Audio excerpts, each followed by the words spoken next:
berdoa. Haleluya. Bapa Tuhan Yesus di dalam surga, terima kasih Tuhan atas penyertaan-Mu sepanjang hari ini Tuhan Yesus. Kami pada sore hari ini Tuhan berkumpul untuk memuji muliakan nama-Mu. Biarlah Engkau yang bertata atas pujian kami, Engkau yang memperbarui setiap kami serahkan ibadah ini ke dalam tangan kuasa-Mu Bapa. Hanya di dalam nama Yesus kami semua berdoa syukur. Sama-sama katakan amin. Beri suara-suara kemuliaan bagi nama Tuhan kita saudara. Kita mau memuji menyanyikan nama Tuhan bersama.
Silakan duduk saudara, tetap dalam hadirat Tuhan.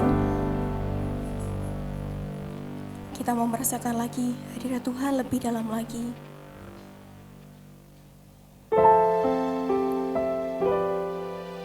Yesus Tuhan yang ditinggikan, dimuliakan dan Dia naik surga.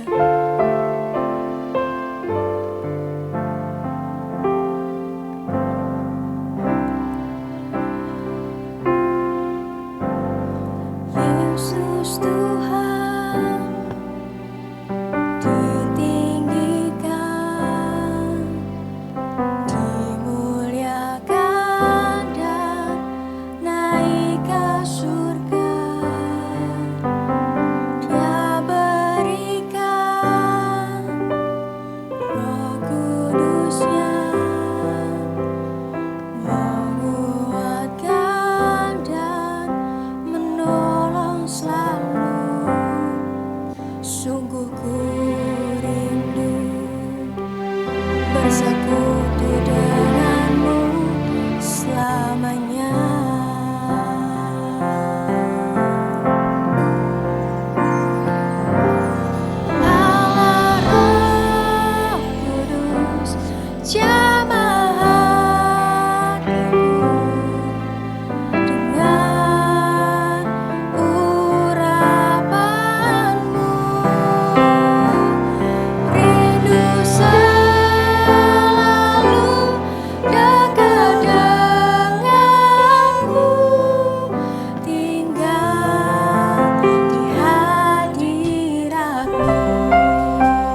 kasih Tuhan Yesus, kami berterima kasih buat malam hari ini. Kami semua boleh datang di rumah Tuhan. Di tengah-tengah hiruk pikuk, liburan, dan segala musim festival yang lain. Tetapi kami tetap boleh datang ke rumah Tuhan. Kami mau berkata terima kasih Tuhan Yesus. Terima kasih Tuhan. Yuk malam ini bawa ucapan syukur dulu. Yuk katakan Tuhan terima kasih. Ada banyak hal untuk kita syukuri. Banyak hal yang kita punya kita bisa syukuri. Juga yang hari ini kita tidak punya kita bisa syukuri itu. Bolehkah sambil buka tangan kita katakan terima kasih Tuhan. Kami naik panjatkan syukur. Terima kasih, terima kasih Yesus. Engkau baik, Engkau baik, Engkau baik. Anugerah-Mu limpah, anugerah-Mu besar, oh Tuhan Yesus. Terima kasih, terima kasih Tuhan. Dengar ucapan syukur tulus keluar dari umat-Mu Tuhan. Terima kasih, terima kasih, terima kasih, terima kasih. Oh haleluya, haleluya. Malam ini Tuhan Yesus, dari hidup kami yang sederhana, dari apa adanya kami gak datang sebagai orang yang hebat. Kami gak datang dengan bawa prestasi kami, apa yang kami sudah lakukan buat Tuhan. Kami datang dalam kesederhanaan, bahkan beberapa dari kami datang dengan kegagalan kami. Tetapi kami berterima kasih kalau kami masih boleh datang. Tuhan, terima kasih banyak, terima kasih banyak. Di antara jutaan manusia Tuhan, di antara miliaran manusia Tuhan pilih kami. Terima kasih banyak. Tuhan Yesus, sore hari ini kami membuka hati kami buat Engkau. Roh Kudus bicara ya Tuhan. Ini ada anak-anak-Mu laki-laki perempuan sedang tunggu Tuhan bicara.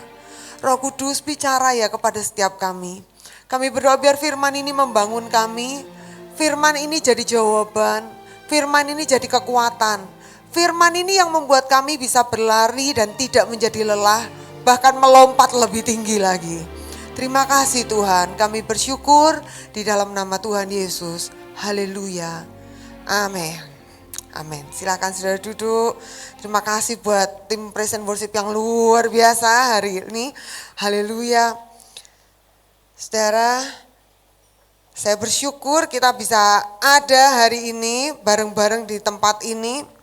Dan saya lihat, saya rasakan betul Tuhan itu begitu baik, Tuhan itu begitu mengasihi kita semua yang ada di tempat ini. Nah, hari ini saudara, hari yang spesial, kita merayakan kenaikan Tuhan Yesus ke surga. Tuhan Yesus kita, dia bukan manusia biasa, dia bukan ciptaan biasa, dia bahkan bukan nabi, tetapi dia Tuhan. Dia buktikan dari apa? Dia mati, dia bangkit sendiri, tidak perlu siapa-siapa yang lain untuk mendoakan. Dia bangkit, kemudian dia naik ke surga dengan saksi mata yang ratusan orang. Dia tidak perlu didoakan untuk naik ke surga. Dia tidak perlu orang-orang lain untuk semoga-semoga mudah-mudahan dia naik ke surga, dia diterima di surga. Tetapi Tuhan kita naik ke surga dan firman Tuhan bilang gini, dia menyediakan tempat buat setiap kita. Dengan kata lain begini saudara, ketika Tuhan Yesus ini naik ke surga, dia itu sudah tahu jalan gitu. Kalau bahasanya Pak Toto itu, dia itu sudah tahu jalannya ke surga. Sehingga dia tahu betul apa yang dia lakukan. Dia tahu kita tidak bisa ke sana, itu sebabnya firman Tuhan bilang, dia yang datang menjemput kita. Kalau orang Kristen mati itu beda banget. Orang Kristen mati itu tidak cari jalan. Orang Kristen mati itu harus dijemput. Saudara ya, yang jemput siapa? Yang jemput bapaknya. Saya bayangin orang Kristen kalau mati itu. Saya punya seorang murid saudara, tiap kali dia itu pulang sekolah, kalau orang tuanya itu telat jemput dia, hanya telat 3 menit saudara. Ini anak ketakutan luar biasa dan dia itu bisa nangis begitu rupa. Sementara anak yang lain tuh asik aja main di halaman sekolah. Bahkan mereka bilang, aku jangan dijemput cepet-cepet, aku maunya dijemput setengah jam sesudah sekolah selesai. Tapi ini anak baru 3 menit keluar dari ruang kelas dan dia tidak melihat, dia akan nangis kejer-kejer sampai sesekan gitu saudara. Karena dia begitu takut papanya tidak jemput. Tapi kalau dipikir-pikir, saya pikir-pikir, anak yang model gini ini selamat saudara. Selamatnya gini, dia harus memastikan selalu yang jemput papanya, dia tidak mau orang lain yang jemput. Dia tidak mau dijemput sopir, dia tidak mau dijemput masnya, tidak mau dijemput mbaknya, dia tidak mau dijemput siapa-siapa yang lain, apalagi orang asing. Dia hanya mau dijemput satu, papa saja. Nah orang Kristen kalau pulang harus dijemput bapak. Jadi saudara ya, nanti ingat-ingatan kita semua, kalau kita pulang yang jemput harus bapak. Kalau ibuku yang sudah meninggal ngimpen-ngimpeni aku ngajak-ngajak, jangan ikut saudara, itu bukan Tuhan Yesus ya, jangan ikut. Itu mbahku apa sapa-sapa gitu ya, itu ngajak-ngajak, wis ngajak-ngajak aku kongkon melok. Lah ini orang Kristen bilang, aku gak melok kowe bu, aku melok Tuhan Yesus. Jadi yang jemput pun malaikat tidak boleh. Malaikat itu kan istilahnya gitu sopirnya gitu ya saudara ya. Babysitternya enggak boleh, harus Tuhan sendiri yang jemput kita karena kita kan anaknya saudara. Dia janji dia yang datang jemput. Nah saudara, firman Tuhan bilang bahwa Tuhan kita yang naik ke surga, di Kisah Rasul bilang dengan cara yang sama dia akan turun. Nah ada sedikit hal yang biasanya kalau kita tiap kali Yesus naik ke surga, Tuhan Yesus naik, memperingati Tuhan Yesus naik ke surga saudara ya, kita ini selalu ngomongin soal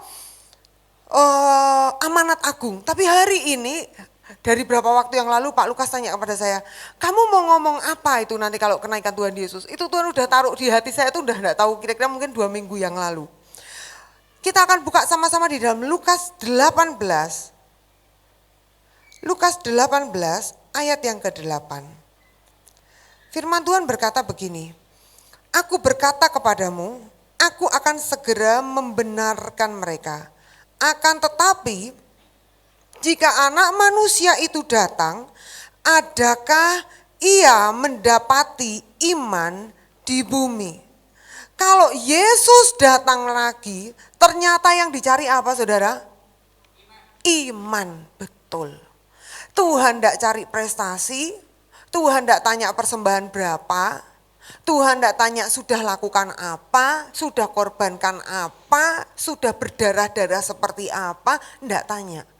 Pertanyaannya adalah adakah ia mendapati iman di bumi ini? Ternyata ketika menjelang Tuhan datang, yang namanya iman akan jadi barang yang sangat berharga. Sangat berharga. Dan kenapa sampai dia berkata adakah ia mendapati iman di bumi? Karena tiba-tiba yang namanya iman akan jadi barang langka. Pak Lukas cerita pada waktu di India, kan beliau suka ngikuti beritanya di India itu saudara ya. Di mana di sana oksigen sampai berharga begitu mahal, kayak orang cari oksigen itu kayak cari emas. Mungkin harganya bahkan kayak emas, kata Pak Lukas sih gitu. Saudara, karena apa? Karena langka. Kalau langka, barangnya jadi berharga banget. Saudara, di akhir zaman saat Tuhan mau datang, iman akan jadi barang yang sangat langka dan sangat berharga dan Tuhan cari. Nah, hati-hati saudara, karena banyak orang itu membuang imannya, memilih untuk ikut dunia di hari-hari akhir. Di saat menjelang Tuhan Yesus datang. Ada yang menjelang Tuhan Yesus datang kedua kali pada waktu benar-benar Tuhan Yesus akan mengangkat kita semua. Ada juga yang menjelang akhir-akhir hidupnya sudah mulai tawar hati. Sudah mulai kehilangan iman. Nah hari ini mari kita lihat dulu. Iman itu apa toh saudara ya. Iman itu banyak orang bilang iman itu optimis. Sesuatu yang optimis. Aku percaya, optimis. Saudara, tapi ternyata iman bukan optimis. Iman juga bukan semangat. Iman juga malah bukan ini saudara, bukan perasaan. Kenapa? Kalau perasaan itu selalu dipengaruhi dengan informasi yang masuk. Hari ini kita janji sama pacar kita mau dijemput. Janjian ya, nanti kita akan makan malam, jadi kamu siap jam 6 pakai baju yang paling bagus, kamu yang sudah pokoknya pakai make up yang paling bagus, kita akan pergi makan berdua, ini soalnya spesial. Saudara ya, jam 6 mau dijemput, setengah 6 kita udah siap, sudah melipit. Dengan menggunakan baju terakhir yang kata pacar kita itu kita kelihatan cantik. Kalau pakai baju kuning ini kamu kelihatan cantik banget. Ulah baju kuning itu serak raut ganti saudara ya. Begitu dicuci dipakai lagi, dicuci dipakai lagi. Demi kecantikan abadi itu saudara. Karena tadi katanya kalau pakai baju kuning cantik langsung dipakai terus. Hari itu sudah siap pakai baju kuning 5:30. Jam 6 enggak muncul. Di WA enggak bisa. 6:15. 6:30, jam 7, 7:30 muncul. Pertanyaan saya, antara jam 6 sampai 7:30 perasaan saudara apa? Wah gondok mesti, bener gak saudara? Wah tiwasan ya aku, wedaan tiwas aku. Terus pokoknya gitu saudara. 7:30 pacar datang saudara. Dengan baju lecek, dengan keringetan. Dan dia bilang gini, duh sorry ya sayang ya, tadi aku tuh 5:30 sudah keluar dari rumah tapi macet dan handphoneku ketinggalan. Aku jadi terpaksa aku dorong mobilku ini dari Juwana pergi ke Gereja Pati gitu ya. Dia dorong sendiri. Saya bayangkan untung saya hari itu dijemput sama Pak Lukas di Rembang. Kalau nggak dijemput di Rembang, dorong lah kita saudara ya. Dorong saya sama Mas Aris karena kami berdua itu hari Minggu waktu saya datang itu mogok Bapak Ibu, saya sampai rumah jam 1:30, jam 1 saudara. Saudara, terus dia bilang, maaf ya, tapi kok aku sudah siapin, sorry ya saudara. Jam 6, 7:30 marah gondok. 7:30 ketemu wajahnya, minta maaf, gembrobios, keluncum kabeh. Saudara perasaan apa saudara? Tiba-tiba berubah mak geletak. Ya enggak apa-apa. Alah enggak apa-apa, aku cuman khawatir kok. Kamu pasti marah ya? Enggak. Nah ya tak? Maksudnya ngomongannya gitu. Padahal ngamuk wes sudah. Itu perasaan. Berdasar informasi yang ada kita berubah. Tadi informasinya gitu kita berasa marah, sekarang informasinya begitu kita merasa wah enggak apa-apa, kasihan penuh dengan kompromi, penuh dengan enggak apa-apa. Kalau iman kita perasaan, kita lihat gini, iman kita naik. Kita lihat yang gitu, iman kita jatuh. Jadi iman itu bukan perasaan. Iman juga bukan sekedar cuman percaya tok. Karena percaya itu cuman percaya, aku percaya akan sugih, aku percaya akan dapat jodoh, aku percaya. Enggak sekedar itu saudara. Tapi ini, mari kita buka dalam Ibrani 11 ayat pertama. Ibrani 11 ayat yang pertama firman Tuhan berkata gini. Iman adalah dasar dari segala sesuatu yang kita harapkan dan bukti dari segala sesuatu yang tidak kita lihat. Baca dulu bareng-bareng saudara ya, supaya kita bisa mencerna kata-kata ini dengan lebih baik. 3, 2, 1, iman adalah dasar dari segala sesuatu yang kita harapkan dan bukti dari segala sesuatu yang tidak kita lihat. Sederhananya gini saudara, dasar dari harapan dan bukti yang enggak kelihatan. Ulang, iman itu adalah dasar dari harapan dan bukti dari yang enggak kelihatan. Nah iman ini saudara, yang paling mempengaruhi hasil dari iman kita itu bukan besarnya iman. Tapi yang paling mempengaruhi hasil dari iman kita adalah tempat di mana kita naruh iman kita. Tak ulang. Hasilnya tidak ditentukan dari besarnya iman. Hasil iman itu ditentukan dari tempat naruhnya iman. Kenapa kok saya berani bilang gitu? Karena ketika kita taruh iman kita itu kepada Tuhan, Matius bilang bahwa iman sebesar biji sesawi saja bisa memindahkan gunung. Tidak perlu iman gede. Tidak perlu iman sebesar sepeda motor. Cuman sebiji sesawi. Biji sesawi itu sebesar apa?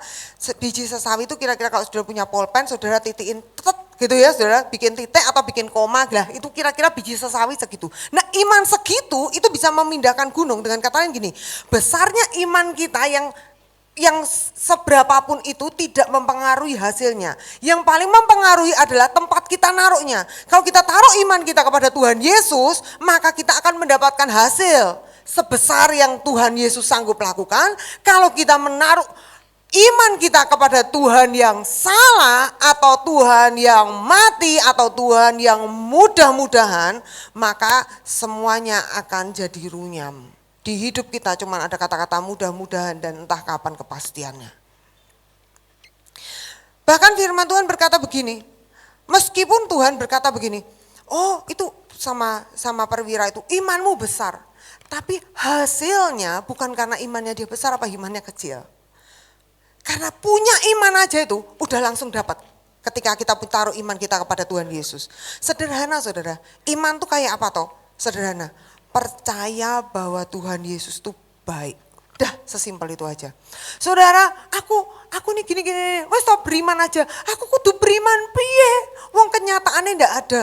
Saudara, percaya saja bahwa Tuhan Yesus kita itu baik. Dia setia. Dia sangat baik. Berapa waktu yang lalu kita kehilangan seorang public figure, dia seorang pembicara anak-anak muda yang sangat diurapi Tuhan, sangat cinta anak-anak muda, sangat cinta Tuhan, sangat cinta keluarganya. Ketika dia meninggal, itu banyak orang kehilangan termasuk saya. Saya sangat merasa kehilangan meskipun saya tidak kenal saudara ya. Namanya Raditya Olwan. Ketika saya bilang, waduh, rasanya tuh kok sampai melang-melang. Saya aja ikut nangis saudara. Waktu dia meninggal saya yang ikut nangis saudara. Tapi waktu saya ngomong-ngomong sama adik saya adalah, dia adalah ketua youth pastornya, dia youth pastornya di Blora. Dia bilang gitu, tapi jangan khawatir Cik. Tuhan kita tuh baik. Dia pasti sudah ngasih kekuatan kepada istrinya dan anak-anaknya. Saya waktu dia bilang gini, Tuhan kita tuh baik. Jangan takut, Tuhan kita tuh baik. Saya tuh tiba-tiba tuh kayak gini, kadang-kadang kita tuh memikirkan sesuatu masalah itu kayak terlalu besar sampai kita tuh lupa bahwa Tuhan kita tuh baik. Iman tuh sederhana kok, percaya aja bahwa Bapak kita tuh baik. Bapak kita tuh sangat baik. Nah saudara, iman ini seperti otot, perlu dilatih. Makin dilatih, makin dikasih nutrisi, dia akan makin kuat. Dan dia akan menjadi kuat sesuai dengan nutrisi yang kita masukkan. Itu sebabnya para binaraga mereka pakai nutrisi khusus, mereka harus minum nutrisi khusus, makan nutrisi khusus untuk membentuk ototnya. Nah otot ini makin digunakan makin gede. Otot makin digunakan makin kuat, makin elastis, makin dia ini makin bisa berkembang dengan baik. Tetapi kalau karet tambah digunakan, tambah kendor, molor, sudah ngelokor, saudara. Iman bukan karet. Kalau iman kita dulu kuat sekarang kok kendor, jangan-jangan iman kita ini karet, saudara. Belum jadi otot. Tapi iman kita harus jadi otot. Semakin digunakan, semakin kita ini kasih dia nutrisi, semakin dia itu dilatih, saudara, dengan keadaan kita, dia akan semakin kuat. Nah, saudara, hari ini kita akan belajar bagaimana caranya kita ini akan menjaga dan menumbuhkan iman kita. Bagaimana kita ini menjaga dan menumbuhkan iman kita. Kita semua sudah percaya Tuhan Yesus, amin saudara ya. Nah orang yang percaya Tuhan Yesus, kita semua sudah punya benih iman itu. Tapi sekarang perlu dijaga dan ditumbuhkan. Sebab firman Tuhan tadi seperti tadi bilang, nanti di hari-hari terakhir ini akan jadi barang langka. Berarti ada banyak yang mati, banyak yang kandas. Tapi perlu kita jaga dan tumbuhkan. Gimana caranya? Saya akan bagikan 4 cara kita akan menjaga dan menumbuhkan iman. Yang pertama adalah menerima ajaran yang sehat. Mari kita buka di dalam 2 Timotius 1.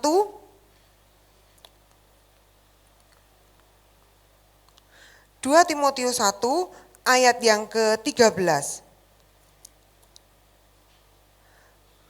Firman Tuhan berkata begini, peganglah segala sesuatu yang telah engkau dengar daripadaku sebagai contoh ajaran yang sehat dan lakukanlah itu dalam iman dan kasih dalam Kristus Yesus. Ini ayat ini adalah bicara Paulus nih ngomong nasihatin muridnya namanya Timotius. Nah Timotius dikasih tahu bahwa Timotius pegang segala sesuatu yang engkau dengar daripadaku sebagai contoh ajaran sehat. Dengan kata lain gini, Paulus ini terus menerus mengajar Timotius. Nah kita perlu bertumbuh di dalam ajaran yang sehat. Gimana itu ajaran yang sehat? Waktu kita beribadah, kita dengar firman, kita ini sedang diajar dengan ajaran yang sehat. Kita ikut gereja yang sehat, kita ikut pengajaran yang sehat. Kalau saudara masuk cari-cari di YouTube itu juga bisa. Tapi dengarkan pengajaran yang sehat, jangan yang gak sehat. Apa itu contoh gak sehat? Contohnya gini, tahu kan Tuhan kita maha pengasih, berarti Tuhan kita maha pengampun. Dan Tuhan berkata 1 Yohanes 1 ayat 9, siapa mengaku dosa, Tuhan Yesus itu setia, adil dan setia, dia akan mengampuni dan menyucikan kita. Berarti, yuk kita buat dosa dulu, senang-senang, itu kan. Dosa-dosa dulu, mabuk-mabuk, judi-judi, main perempuan. Nanti habis itu kita bisa minta ampun. Kasih karunia itu tidak terbatas. Nah, ini sesat saudara, ajaran model gini ini sesat saudara. Kenapa saya bilang sesat? Saudara, kalau kita ini suami istri, kita gak bisa bilang gini dong, kamu menerima aku apa adanya. Iya. Benar, dalam suka, duka, enak, enggak enak, baik, enggak baik. Segala sesuatu kamu terima aku apa adanya, benar? Benar. Tenan. Oke, hari ini aku tak senang-senang saya ya. Besok aku mengaku dosaku sama kamu. Dan aku nanti kembali lagi sama kamu. Saudara mau punya istri gitu? Saudara mau punya suami gitu? Tentu saudara tidak ada yang mau. Tapi kita memperlakukan Tuhan dan firman-Nya itu seperti Tuhan itu kayak ya Tuhan tidak akan bisa mengingkari firman-Nya, tapi kita tidak mempermainkan Tuhan juga kali gitu. Ada lagi yang bilang bahwa gak apa-apa, yang penting di dalam gereja ini, yang penting itu semua ada, semua seolah-olah ini gereja ini main gereja-gerejaan gitu, gak perlu Roh Kudus. Saya bilang, di tempat ini gak ada orang lain yang dimuliakan. Di gereja kita gak ada orang lain, gak ada superhero di rumah ini. Di rumah sini gak ada saudara. Cuman satu, yang dimuliakan, dihargai, superhero-nya cuman satu doang. Tuhan Yesus saja. Yang setuju sama saya katakan amin. Jangan pernah pikir begini, waduh gak apa-apa lah kita mengumpulkan orang-orang itu ikut padaku. Ikut padaku, ini ajaran gak sehat saudara. Yang dibesarkan aku tolak dalam nama Yesus itu. Itu saudara, itu bikin orang itu jadi apa ya, kalau saya bilang itu hidupnya akan cepat terkutuk. Kenapa? Itu ajaran yang gak sehat. Ada banyak ajaran-ajaran yang gak sehat hari-hari ini. Ada orang yang ketika pergi beribadah, ketika dengar firman itu tidak diterima sebagai ajaran yang sehat untuk dirinya, tapi langsung dilempar ke orang lain, saudara ya, langsung dilempar ke orang lain. Cocok ini buat si itu, cocok ini buat si itu. Kita dengar firman, karena kita itu sibuk, seperti sibuk main badminton gitu saudara ya. Kita cemes sana cemes sini. Padahal firman itu buat kita, tapi kita sibuk sana sini. Saya cerita tadi pagi saudara, kami ini punya nenek saudara ya. Udah meninggal sih saudara. Ya, saudara. Nah nenek kami ini, kampangnya Ocha itu sukanya pergi ke gereja. Setiap banget pergi ke gereja. Tiap kali dia pergi ke gereja, dia pulang, dia selalu cerita sama anak-anaknya gitu. Aku mau lu gereja. Firmane iku apik pendetane itu ngomongnya. Wah, apik tenan kon. Cocok gawe mantuku. Kudune mantuku mau melu gereja, dia bilang gitu. Dia bilang, harusnya dia pergi ke gereja, dia dengar itu dan dia harusnya tuh bertobat itu. Persis kayak kata pendetanya itu. Dia pulang lagi lain kali dia bilang ini cocok ini kayak anakku sing sitok iku. Ini firman Tuhan. Jadi firman Tuhan tuh setiap kali dia ke gereja itu ya saudara ya, dia tuh sibuk. Ini mantuku nih. Yang bagian ini sampai tak catet iki kok cocok kok meh tak sampai nggone mantuku. Gitu loh saudara. Ini pergi ke gereja sibuk cari orang lain. Kata Pak Lukas ini cucu yang paling berani ngomong. Dia berkata gini, Cah, kabeh-kabeh cocok gawe wong liya, gawe kon sing endi, Cah? Katanya gitu. Buat kamu sendiri yang mana, Cah? Karena kalau di rumahnya Pak Lukas tuh ngomongnya memang Jawaan Bapak Ibu. Saya belajar ngomong Jawaan yang banyak-banyak itu ya dari Pak Lukas ini loh saudara. Kalau di rumah saya nggak ada orang ngomong Jawaan. Jadi saya belajar mah dari Pak Lukas nih. Saya, Gus, ngomongnya kok gitu kok pakai bahasa Jawa. ngomong pakai bahasa Jawa sama ocanya, ndak sopan. Loh emang di rumah aku ngomongnya gitu, dia bilang gitu. Sing ndi cah, kayak kon dewe. Gitu saudara ngomongnya, dengan santai saudara. Nah, waktu kita terima ajaran, itu buat kita, bukan buat orang lain. Mari kita bertumbuh di dalam pengajaran yang sehat. Yang kedua, gimana caranya kita menumbuhkan iman? Yaitu dengan disiplin pribadi. Nah, orang Kristen suka dengerin khotbah tapi disiplin pribadi ini lebih sulit. Kenapa? Di saat orang lain nggak lihat, di saat orang lain kita nggak barengan, kita perlu punya yang namanya disiplin pribadi. Orang yang dengar pengajaran itu seperti orang yang makan capcay udah jadi. Udah langsung disediain, ya udah ini capcay gitu. Tapi orang yang punya disiplin pribadi artinya orang itu punya jam doa sendiri, punya waktu baca firman sendiri. Itu seperti orang belajar masak ngeracik dewi, saudara. Loh, enak nggak dimasain? Enak. Tapi kalau saudara mau upgrade, saudara perlu masuk disiplin pribadi. Saudara akan jadi tukang masaknya, saudara. Nah, Roma 10 ayat 17, mari kita akan baca. Roma 10 ayat 17. Jadi iman timbul dari pendengaran dan pendengaran oleh firman Kristus. Iman timbul dari pendengaran tentang firman. Gampangnya gitu. Jika kita membiasakan yang masuk di telinga kita ini bukan firman tapi hal yang lain, maka pikiran kita, iman kita akan jadi ke tempat lain. Contohnya gini, kalau kita ini makan junk food, kalau kita ini makan informasi dunia, kalau kita ini makan segala sesuatu yang kita masukkan di dalam telinga kita ini adalah hal-hal yang salah, yang sesat, maka kita tidak bisa berharap iman kita bertumbuh dengan baik. Itu seperti orang makan racun tikus tapi berharap dia bisa lari keliling-keliling alun-alun. Nggak bakal bisa, wong dia yang dia masukkan racun kok dia berharap punya otot yang kuat. Untuk dia punya otot yang kuat bukan cuma latihan, dia juga perlu makan makanan yang sehat yaitu firman sendiri. Ada orang yang kalau dia mendengar segala sesuatu itu bobotnya itu lebih banyak yang lain daripada yang kebenaran. Saya kasih contoh gini aja saudara. Ada seorang bapak, seorang suami istri gitu ya saudara. Suami istri ini suaminya itu lebih ramah gitu orangnya, maksudnya bukan lebih ramah, lebih nggak bisaan gitu. Kalau istrinya lebih tegas. Satu kali datanglah ke tempat mereka ini orang yang saksi Yehova dan mereka itu sebarkan itu pengajaran mereka. Lalu si suaminya ini nggak bisa gitu, mau nolak itu nggak bisa gitu. Dia sungkan gitu, karena dia sungkan dia terima aja. Istrinya bilang, jangan dengar pak. Sungkan, sabarno. Sungkan. Wong toh yo kita ndak percaya aja kok, tapi dengar. Toh kita nggak percaya kok, tapi dengar lagi. Ndak lama saudara, yang namanya iman timbul dari pendengaran akan Kristus. Kalau saudara mau beriman pada Kristus, ya dengarnya firman. Kalau ini pendengarannya sesuatu yang salah, saudara pasti akan melenceng iman saudara. Nggak lama saudara, ini dia mulai berkata gini, kok aku merasa wegah ya lunga gereja.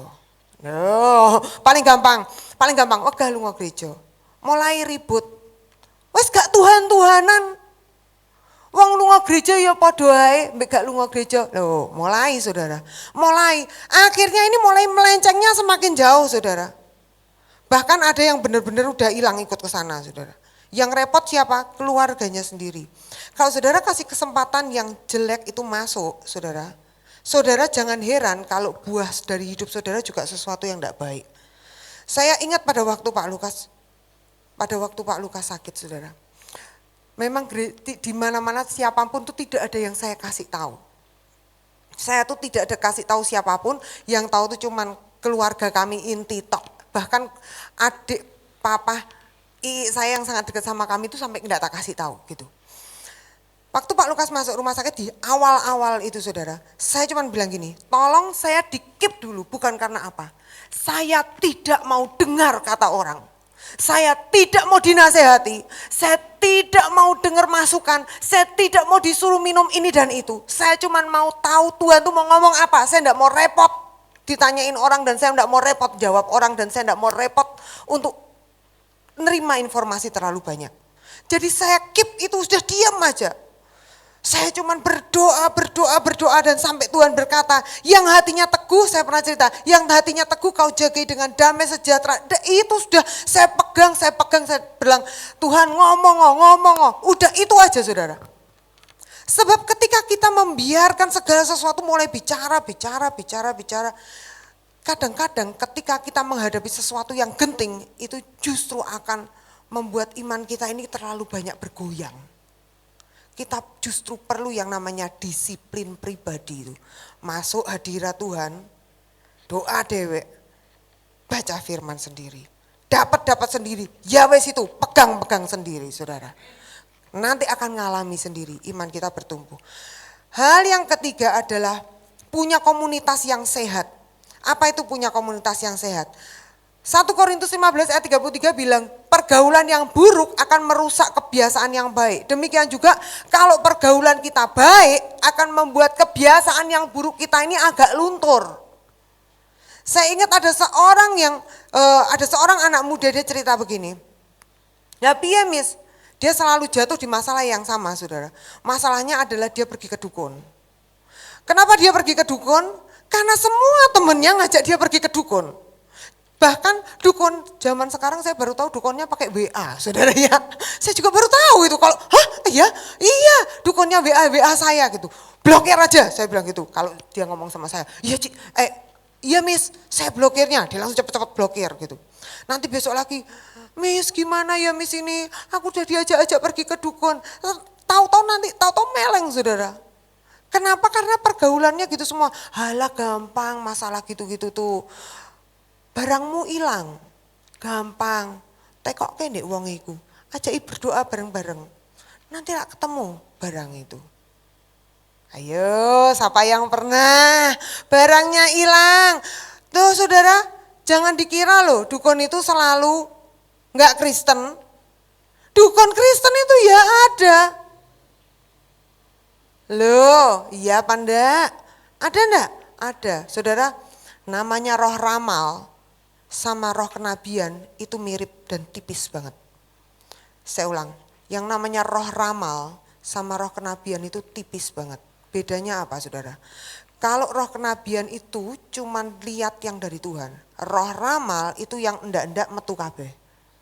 Enggak perlu pakai membangun, bisa lihat di masa lalu saudara, lihat apa yang saudara pernah lakukan. Lu jangankan gitu, lah kalau cuman kayak gitu tuh setan yang ngerti saudara. Saudara kemarin lah ngapa-ngapain lah ya, setan itulah ya mengamat-ngamati saudara untuk menuduh saudara. Iya toh? Lah makanya kita itu tidak kasih kesempatan roh-roh ramal itu masuk ke hidup kita. Kenapa saya bisa bilang gini? Saudara, banyak kali orang Kristen itu terjebak dengan masalah-masalah yang abu-abu.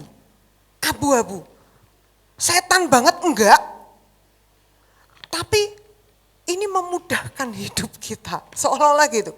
Saudara, tidak ada jalan mudah dalam kekristenan. Disiplin itu tidak ada jalan mudah saudara. Disiplin pribadi, selalu masuk hadirat Tuhan, selalu masuk baca firman, itu sakit. Itu akan tampak buat beberapa orang buang-buang waktu. Akan tampak buat beberapa orang yang lain itu menyalipkan daging. Akan tampak buat beberapa orang yang lain itu seperti dia harus menambah istilahnya, ada korban tertentu yang dia harus berikan untuk hal itu. Saudara, itu disiplin pribadi. Tapi kalau yang namanya abu-abu itu selalu memudahkan hidup. Enggak apa-apa, gitu aja kok.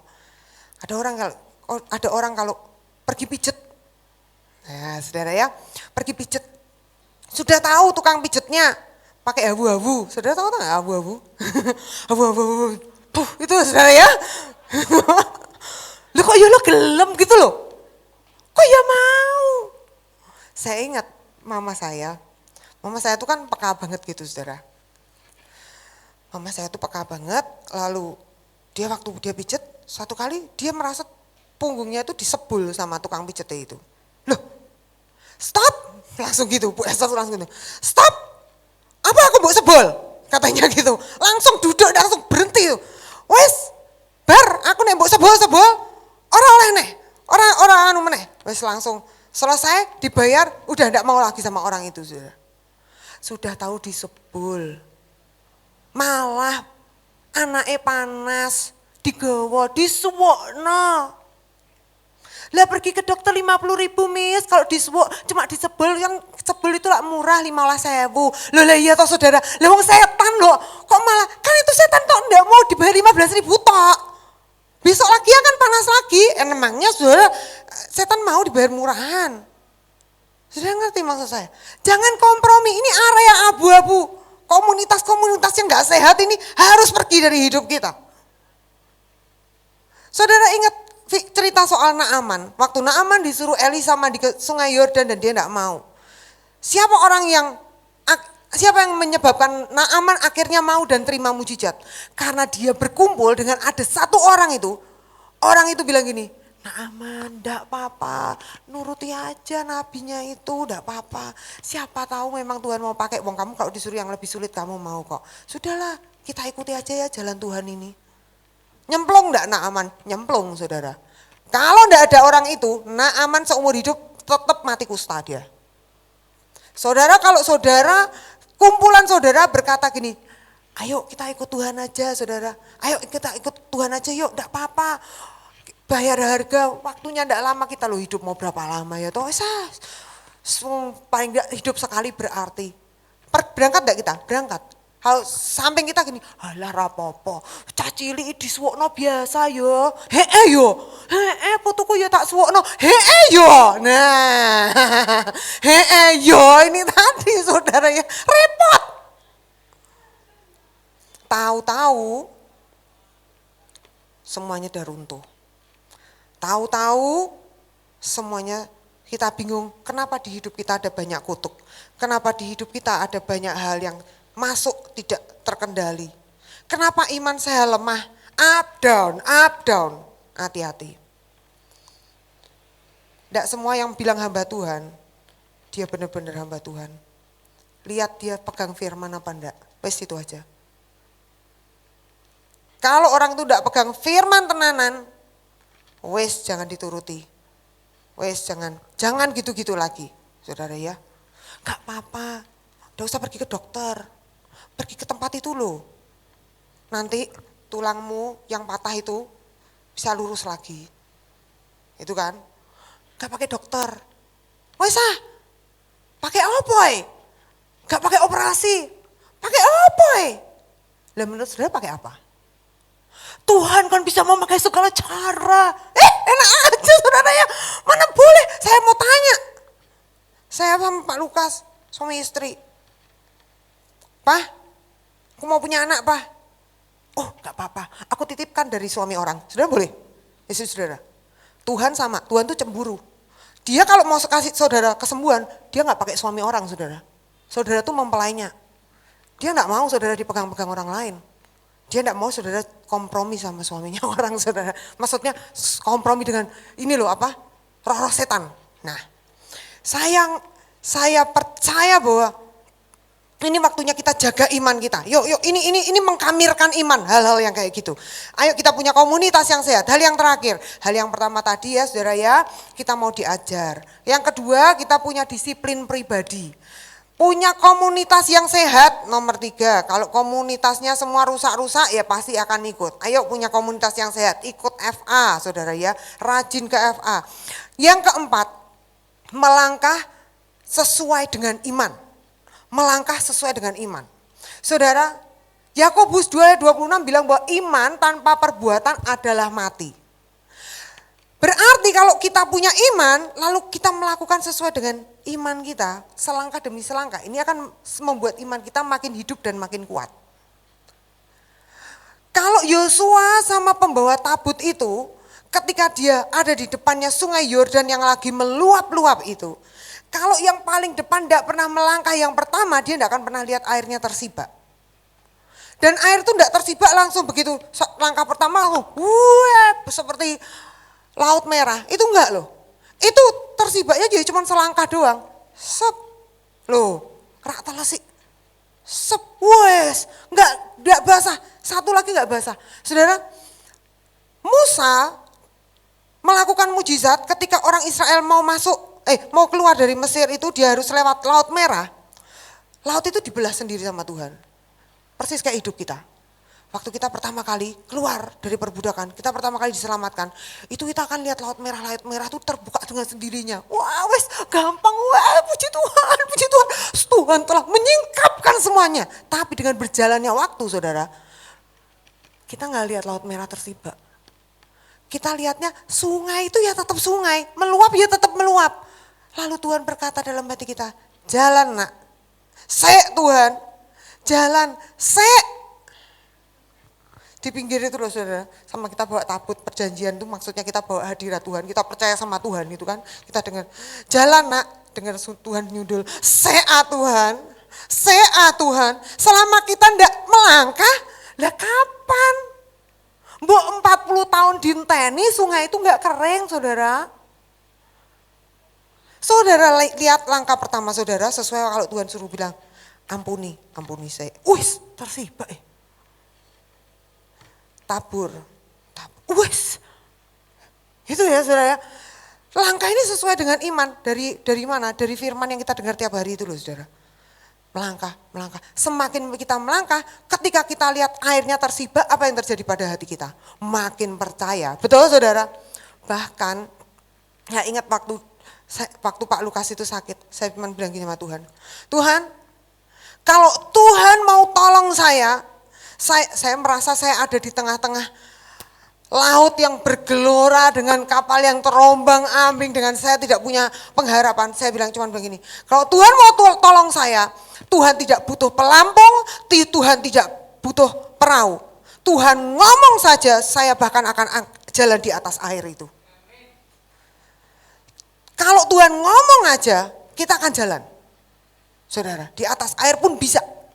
Tapi kalau kita nggak dengar Tuhan ngomong, terus kita jalan dan kita beriman, optimis itu tadi saudara, siap-siap saudara ya, siap-siap kembung minum air. Saudara, makanya perlu iman kita ini dibangun tiap hari, punya komunitas yang sehat, kita melangkah sesuai. Nah, saya ingin menutup dengan yang kita kembali ke hal yang awal tadi.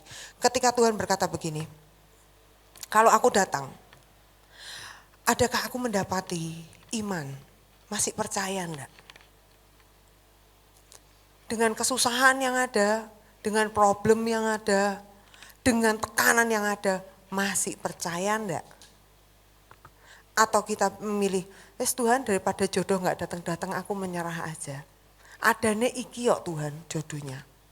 Tuhan, wong memang iki dalane kok Tuhan. Selama ini toh aku ya bergumul untuk pekerjaan. Kalau aku harus pindah pun aku percaya Tuhan Maha mengerti.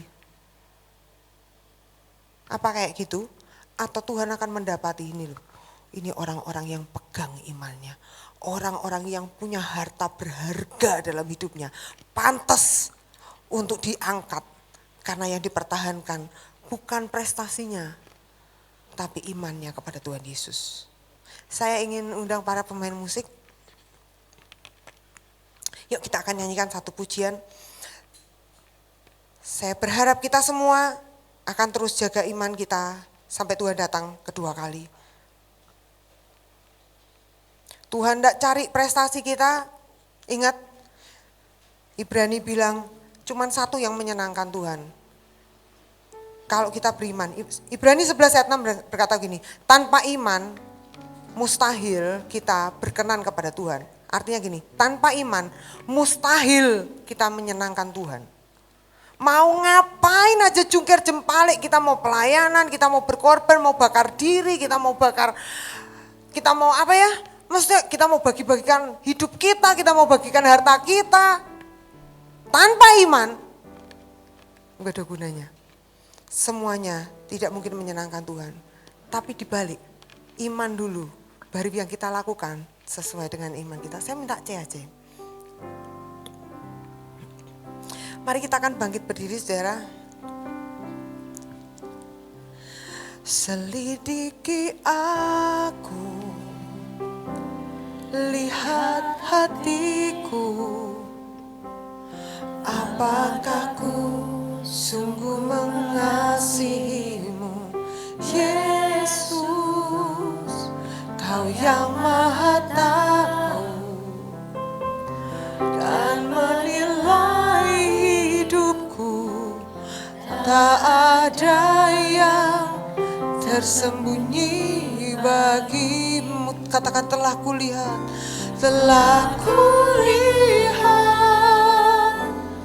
kebaikanmu yang tak pernah habis di hidupku. Ku berjuang sampai akhirnya Kau dapati aku tetap setia. Saya kok rindu nyanyikan dari awal lagi ya saudara. Katakan selidiki aku ini Tuhan. Selidiki aku, lihat hatiku, apakah ku sungguh mengasihimu, Yesus, Kau yang Maha Tahu dan menilai hidupku. Tak ada yang tersembunyi bagimu. Kata telah kulihat kebaikanmu yang tak pernah habis di hidupku. Ku berjuang sampai akhirnya Kau dapati aku tetap setia. Ku berjuang sampai akhirnya Kau dapati aku tetap setia. Sekali lagi katakan ku berjuang sampai akhirnya Kau dapati aku tetap setia. Waktu Tuhan datang, Tuhan tanya, adakah Tuhan mendapati iman di bumi? Adakah Tuhan mendapati iman di gereja Pati? Adakah Tuhan mendapati iman di rumah kita? Berapa banyak yang berkata, Tuhan, aku mau jaga itu. Sampai kalau Tuhan datang, Tuhan menemukan ini yang tak cari. Ini yang tak cari ada di rumah ini. Ini yang tak cari, yang berharga, yang langka, yang patut dihargai. Ada aku menemukannya. Di gereja Pati aku menemukannya. Di rumah saya Tuhan ketemu. Di rumah saudara Tuhan menemukannya juga. Berapa banyak mau? Mari angkat tangan. Tuhan, kami yang angkat tangan, kami mau berkata, Tuhan, kami mau jaga iman kami sampai akhir. Sampai akhir Tuhan mendapati kami tetap setia menjaga iman kepada Tuhan. Tidak menyerahkan kepada apapun dan tidak akan ditukar dengan apapun. Sebab iman kami kepada Tuhan itu terlalu berharga. Tuhan kami yang terlalu besar, yang sangat dahsyat, yang sangat luar biasa, yang sanggup melakukan segala sesuatu buat kami. Dan iman kami kepada Tuhan, itulah yang akan menghasilkan hasil yang luar biasa buat hidup kami. Tuhan Yesus, ajari kami untuk menjaga hidup ini. Sampai kalau Tuhan datang kepada kami, Tuhan mendapati iman kami gak cacat sedikit pun. Bahkan iman kami tumbuh, gak terus-terus sebesar biji sesawi. Tapi iman kami bisa semakin hari makin besar, makin tumbuh. Seperti otot yang tambah kuat. Kami lihat masalah di depan kami, kami mulai mengaktifkan iman kami. Kami lihat pasangan kami mengecewakan, kami mulai aktifkan iman kami. Kami tidak menyerah dan berkata, pegel aku ngeliati. Tapi kami berkata, oh ini waktunya aku latihan. Otot imanku akan aku aktifkan. Aku akan lihat hasilnya. Sebab aku punya Allah yang besar. Aku taruh dasar pengharapanku. Bukti yang tidak terlihat. Percayaku itu kepada Tuhan yang tidak pernah berdusta. Aku akan lihat semuanya menghasilkan hasil yang baik dalam hidupku. Terima kasih Tuhan Yesus, terima kasih. Bersyukur, berkati umat-umat-Mu Tuhan di dalam nama Tuhan Yesus. Biar firman ini terus bicara kepada kami sepanjang minggu ini. Dalam nama Yesus, haleluya. Amin. Saya undang Pak Lukas.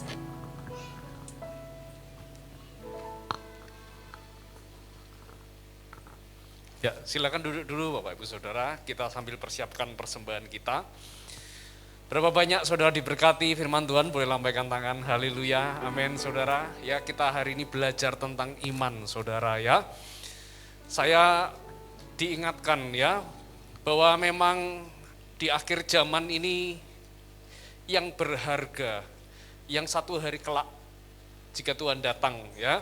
Kapan Pak Tuhan datang? Tidak tahu, bisa kapanpun, anytime. Tapi tanda-tanda itu udah mulai jelas, ya saudara ya. Yang paling berharga adalah iman. Katakan iman. Jangan saudara pikir, wah kalau jadi orang Kristen harusnya sukses. Yang berharga itu kalau saya kaya, mati terhormat, punya pelayanan yang luar biasa, punya harta yang luar biasa, punya kesehatan yang luar biasa. Enggak saudara. Di hadapan Tuhan kelak tidak ada yang bisa kita banggakan. Apapun kecuali kesetiaan kita waktu menunggu Tuhan. Makanya Tuhan tanya, adakah iman di bumi? Satu hari nanti aku kelak datang. Kenapa dia tanya ini saudara? Karena Yesus tahu bahwa tantangan dunia ini berat. Godaan setan, godaan dosa ini luar biasa manisnya. Godaan cinta dunia ini luar biasa manisnya, melebihi cinta Tuhan. Makanya Tuhan cari. Kalau sudah pikir bahwa yang berharga itu harta, pelayanan yang luar biasa, enggak, bukan itu saudara. Kalau saudara baca ya, rasul-rasul itu saudara ya, Rasul Yohanes mati di pembuangan, di pulau terpencil saudara. Saudara pikir Rasul Yohanes, rasul yang hebat, matinya terhormat, dihormati? Enggak. Saudara pikir Paulus mati dalam keadaan yang luar biasa? Enggak saudara. Dia tuh punya sakit. Ya, dikatakan seperti duri dalam daging, enggak tahu sakit apa itu, mungkin sakit yang luar biasa. Bahkan sampai Rasul Paulus sudah berdoa, berpuasa, minta sama Tuhan. Sampai akhir hidupnya dia tetap enggak ngalami kesembuhan. Dia doa tumpang tangan orang lain sembuh, tapi dia tidak sembuh. Tapi lihat, Yohanes setia, Paulus setia, Rasul Petrus luar biasa saudara. Tahu matinya gimana saudara? Memalukan saudara. Kenapa Tuhan enggak tolong? Ya. Kenapa Tuhan enggak tolong? Kok enggak ngasih tempat terhormat? Mereka dosa apa? Salah apa? Ya. Enggak ada saudara. Tapi karena bagi Tuhan yang dicari iman. Amin. Saya berdoa bahwa gereja ini adalah gereja yang berkenan kepada Tuhan. Ya, jangan cari mujizat. Ya, jangan. Oh dulu saya pernah ditolong Tuhan, kenapa saya nggak ditolong Tuhan? No. Kadang-kadang Tuhan itu izinkan segala sesuatu terjadi itu untuk melatih kita dewasa. Ya. Dulu waktu anak saya kecil jatuh langsung diobati. Hari ini mereka jatuh saudara ya. Saya bilang ambil obat sendiri. Dulu nggak bisa jalan, ya. Anak saya kemarin kaki patah. Itu dulu juga pernah saudara, keselio saudara. Begitu keselio tak gendong, kemana-mana tak geret saudara ya. Saya gendong saya karena dia nggak bisa. Tapi kemarin dia harus pakai krek. Karena dia dewasa, saya latih. Harus bisa jalan, harus bisa mandi sendiri, harus bisa pakai pakaian. Semakin kuat, harus saya antar ke sekolah. Saudara, harus dilatih. Karena dewasa. Karena itu kalau hari-hari ini mungkin persoalan masalah datang dalam hidup kita, bukan karena Tuhan gak baik, bukan karena Tuhan gak sayang kita, Tuhan cuma mau melatih otot iman kita. Amin saudara. Ya, jangan saudara merasa, oh Tuhan sudah meninggalkan saya. Enggak. Namanya disebut Immanuel, Allah yang beserta kita. Artinya Tuhan tidak punya, jangankan meninggalkan saudara, kepikiran ninggalin saudara aja enggak ada saudara. Karena namanya dia, Immanuel, Tuhan yang menyertai kita. Amin. Mari kita menjadi orang-orang yang luar biasa malam hari ini. Amin. Mari sama-sama kita bangkit berdiri saudara. Kita akan memberikan persembahan, membawa persembahan kita, persepuluhan, taburan-taburan. Puji Tuhan saudara ya, LED ini sudah hampir lunas. Luar biasa saudara ya. Beri tepuk tangan dong saudara. Amin. Saya cuma melihat gini, ya waktu beli LED ini harganya mahal, bisa enggak ya? Tuhan bilang gini, tenang. Tuhan bilang gini, aku akan memberkati umatku, sehingga kalau mereka percaya, mereka akan menabur dengan sukacita. Dan itu sebuah bukti, tidak usah khawatir kalau Tuhan memelihara lebih dari cukup. Amin. Terlebih kalau kita menabur buat pekerjaan Tuhan. Artinya begini, bukan menabur untuk mancing berkat Tuhan. No, bukan. Tuhan sudah memberkati saudara. Tinggal saudara percaya atau tidak. Amin. Ya, bahwa apa yang Tuhan beri itu melebihi dari, kalau Tuhan berkati aku dengan kata cukup, arti cukupnya Tuhan itu melimpah buat hidup kita saudara. Amin saudara. Ya, puji Tuhan, bulan ini pasti lunas. Ya, harusnya kita dikasih waktu 3 bulan lagi untuk pelunasan. Tapi saya bilang sama bendara Pak Joko ya, betul ya. Pak, saonoi duit bayar Pak, enggak usah nunggu nyicil sampai 6 bulan. No. Saya percaya Tuhan akan berkati berlimpah-limpah jemaat ini. Sebab Tuhan yang akan membangun rumah Tuhan. Kalau saudara nggak mau menabur, nggak mau dipakai Tuhan, Tuhan bisa pakai orang lain. Ya, duit surga sudah dititip ke orang lain. Tapi bilang jangan titip orang lain Tuhan, titip aku Tuhan. Ya, karena saya percaya begini, yang namanya pipa itu kalau baik, kalau bagus, ya mesti bolong, plong, dan mesti melok telos. Saudara ngerti maksud saya? Ya, pipa itu kalau dialirkan air dan pipa itu baik, mesti melok telos. Tapi syaratnya satu, kalau di aliran air nggak boleh buntu. Itu pipa yang baik. Tapi kalau begitu pipa itu buntu, langsung dipotong, diganti pipa yang lain lagi saudara. Saudara ngerti ya? Ini prinsip kebenaran firman Tuhan. Amin. Yuk sama-sama kita angkat persembahan taburan kita. Kami bersyukur Tuhan, kalau kami masih diberi kesempatan untuk menabur untuk pekerjaan rumah Tuhan. Kami tahu bahwa Tuhan kok gak butuh uang. Karena semua yang kau miliki itu tidak terukur, harta yang tidak terukur. Tapi kami bersyukur kalau Tuhan pakai kami dalam hal keuangan. Dan kami tahu semua telah Tuhan sediakan. Kalaupun kami menabur kadang-kadang hanya untuk menguji apakah hati kami cinta kepada uang atau cinta kepada Tuhan. Tapi hari ini kami mau katakan, kami mau mencintaimu Tuhan. Terima kasih Tuhan, berkati setiap taburan-taburan anak-Mu, persembahan, persepuluhan yang mereka kembalikan untuk rumah Tuhan. Kami percaya Tuhan akan pakai lebih luar biasa lagi. Di dalam nama Yesus, haleluya, amin. Ya, ada sedikit pengumuman, saudara nanti hari Minggu besok, kita akan dilayani oleh Pak Paulus Wiratno, dari Yayasan Mercy Bali. Dia hamba Tuhan, penginjil, pelayanan misi, dia punya radio luar biasa, dia bangun gereja-gereja kecil di pulau-pulau, di tempat-tempat terpencil saudara ya. Dan kita akan diberkati, dia juga seorang konselor dalam pernikahan, dia juga seorang pengajar untuk leadership. Ya, saya juga salah satu yang dimentor saudara ya. Saya juga sering dimentor karena kami dekat banget gereja kami yang di Blora saudara ya. Dan saya berharap saudara ayo minggu besok datang lagi ke gereja. Amin. Ya, datang lagi ke gereja, kita belajar, kita bertumbuh. Kalau dengar firman jangan bilang ini, jangan seperti nenek saya ya. Oh ini firman cocok buat mantu saya, karena hari itu dia rame berkelahi sama mantunya. Oh ini cocok sama anak saya, karena hari itu dia berkelahi sama anaknya saudara. Tapi katakan gini, Tuhan aku akan menerima firman-Mu dengan tidak berbantah. Dan saya mau diubah melalui firman-Mu. Amin saudara, saya percaya saudara akan mengalami berkat yang luar biasa. Sebab saudara kuat terima berkat. Amin. Banyak orang gak kuat terima berkat, makanya harus kuat terima berkat. Amin. Yuk sama-sama kita akhiri ibadah, kita naikkan pujian.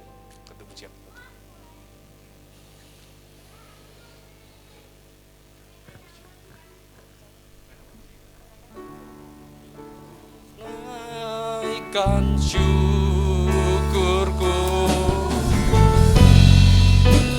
buat hari yang kau beri.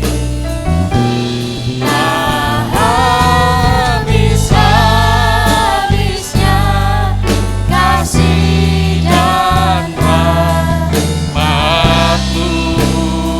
selalu baru.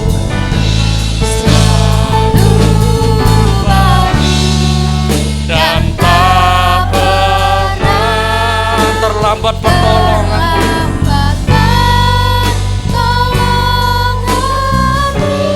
Besar setiamu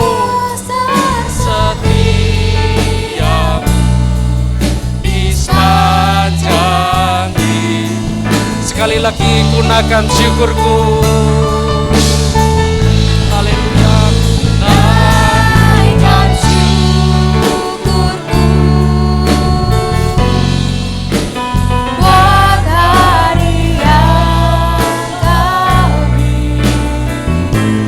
Tak habis-habisnya kasih dan rahmat-Mu selalu baru setiap pagi.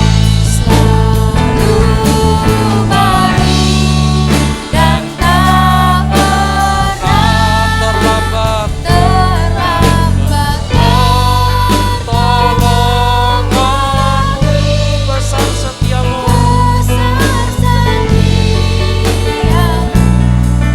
di sepanjang hidupku. Tuhan, terima kasih Tuhan buat malam hari ini Tuhan.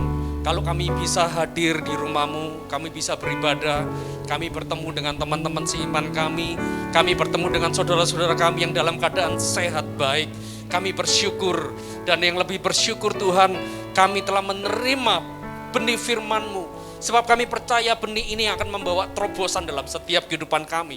Kami yang lemah, kami akan dikuatkan. Kami yang sakit akan disembuhkan. Kami akan semakin berkobar-kobar. Kami akan semakin cinta dan mengasihi Tuhan sampai Tuhan datang kembali. Berkati Tuhan gereja-Mu malam hari ini. Mari angkat tangan sama-sama saudara. Mari kita serahkan hidup kita kepada Tuhan. Kami menyerahkan hidup kami ke dalam tangan-Mu Tuhan. Masa depan kami, keluarga kami, pasangan kami, anak-anak kami, semua yang Tuhan percayakan dalam setiap kehidupan kami, Tuhan pegang Tuhan. Pulanglah dengan damai sejahtera, sukacita, dengan kebaikan Tuhan, dengan hadirat Tuhan yang senantiasa mengasihi dan menyertai saudara. Mulai hari ini sampai selama-lamanya, sampai Tuhan Yesus datang kembali. Semua yang telah percaya, menerima berkat Tuhan, di dalam nama Yesus sama-sama katakan, amin. Shalom, Tuhan Yesus memberkati.